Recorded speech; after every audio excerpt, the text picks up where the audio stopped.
Amici sportivi all'ascolto, un saluto da Siro Palladino che vi parla dal Palla di Sfida Mario Borgia di Barletta, dove sta per avere inizio il derby della nona giornata di ritorno della Serie A femminile di calcio a 5 tra Futsal Salinis e Real State. Ci risentiamo fra qualche istante dopo un breve stacco pubblicitario. Tati tenta la conclusione con il destro, non inquadra lo specchio della porta mentre si stava con Valentina Margarito che rilancia lunghissimo con le mani a cercare Mansueto. Martin verso Coppari, Tati nel cerchio di centrocampo. In corridoio per Coppari, la sua conclusione respinta da Margarito. Può ripartire il Real State con Isa Pereira. Il taglio a cercare Violi che trafigge Gabi Tardelli e porta in vantaggio il Real State dopo 3 minuti e 46 secondi. Il diagonale di Rozzo, Belam, circondato dall'avversario, arriva fino in fondo. Lo scambio con Mansueto che attende l'inserimento delle compagne, poi Dalmaz nell'1 contro 1 con Pereira, se ne va Dalmaz, mette al centro questo pallone che viene abbrancato da Margarito per 1-0 con la rete messa a segno da Belam nel corso del quarto minuto. Martin, il suo destro, che come dicevamo qualche istante fa è rimasta contusa, in occasione del take. L'attenzione alla conclusione. Dalmaz attaccata alle spalle da Violi, la palla arriva dalle parti di Tati che avanza, tenta la conclusione di punta, trovando la risposta di Valentina Margarito, insiste a Futsal Salinis, ancora con Tati che trova il varco giusto e il gol dell'1-1 che riporta la situazione in parità quando mancano 2 minuti e 46 all'intervallo. Verso Tati, palla a centro area, il tocco di Dalmaz per Tati che opera il gol del sorpasso 1-2 micidiale della Futsal Salinis con Tati che a 1,50 dall'intervallo porta il risultato sul 2-1 per la squadra di Max Bellarte. Pereira va via di forza al numero 16, il suo destro verso Maite, corridoio verso Coppari che resiste a una carica di Pereira, poi serve l'assist al centro dove arriva il tocco vincente di Rafa Pato Dalmaz che realizza il gol del 3-1, grande spunto di Coppari, zampata da opportunista d'area di rigore di Dalmaz ed è 3-1 per la squadra di casa. Centro area dove la zampata da vera opportunista, Belam che tocca il pallone verso Violi ma viene intercettato da Tati che arriva a tu per tu con il portiere Margarito.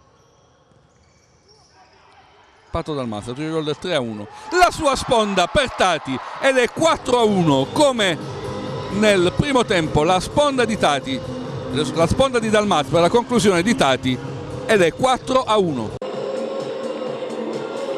Della stessa Dalmaz, parte la rincorsa di Belam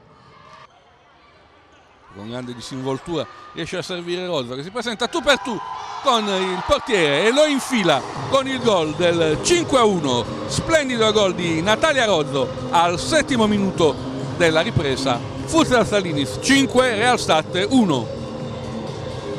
Lo spazio per il tiro, la numero 4 ci prova adesso la Futsal Salinis che conduce per 5-1. Attenzione perché la porta è vuota e Tati incredibilmente attaccata da Dalmaz che le porta via il pallone e si invola verso la porta vuota e va a segnare il gol del 6-1 Rafa Pato Dalmaz.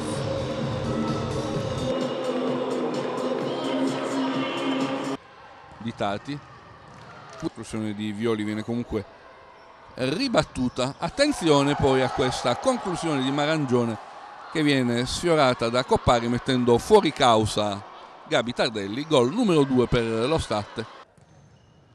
Suggerimento verso Rozzo che si gira nello stretto, che prova a impostare una nuova azione d'attacco per lo State, avanza Violi, battuta del corner,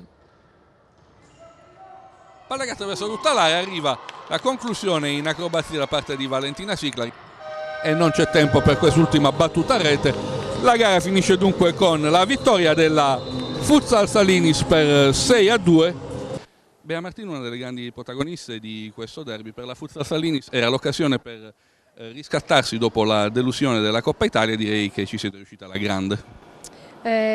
Sì, ma è stata una partita un po' complicata perché sappiamo che dopo la Coppa sappiamo che tutte le squadre vendranno se chiudono, per noi è un gioco un po' più complicato, però dobbiamo mettere tutto perché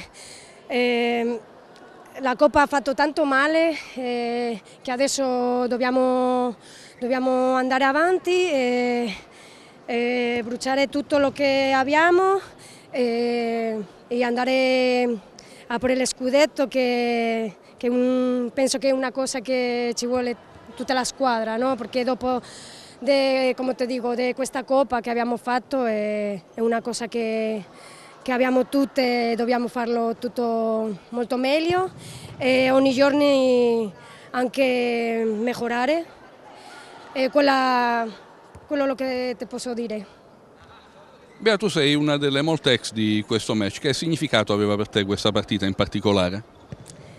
Per me è una squadra che sempre mi ha dato tutto, no? È una squadra che ho tanto rispetto anche a tutta la compagna, anche a Tony, Marcella, l'allenatore. Per me è molto emotivo giocare sempre contro il Real Estate. Anche con los tifosi sempre ho avuto un buon rapporto. Come dico, è una partita per me molto emotiva. Ultima domanda, prossimo impegno a Falconara, una squadra comunque da non sottovalutare. Noi lavoriamo ogni giorno, non è lo stesso che squadra, perché ormai il campionato, come si dice, sì, ogni squadra è forte, non dobbiamo sottovalutare a nessuna squadra, come dico, tutte le squadre vogliono vincere, comunque tutte le squadre hanno fatto un rinforzo, anche ogni anno crescono e noi partita a partita dobbiamo andare avanti, non guardiamo che c'è in fronte, dobbiamo dare tutto noi.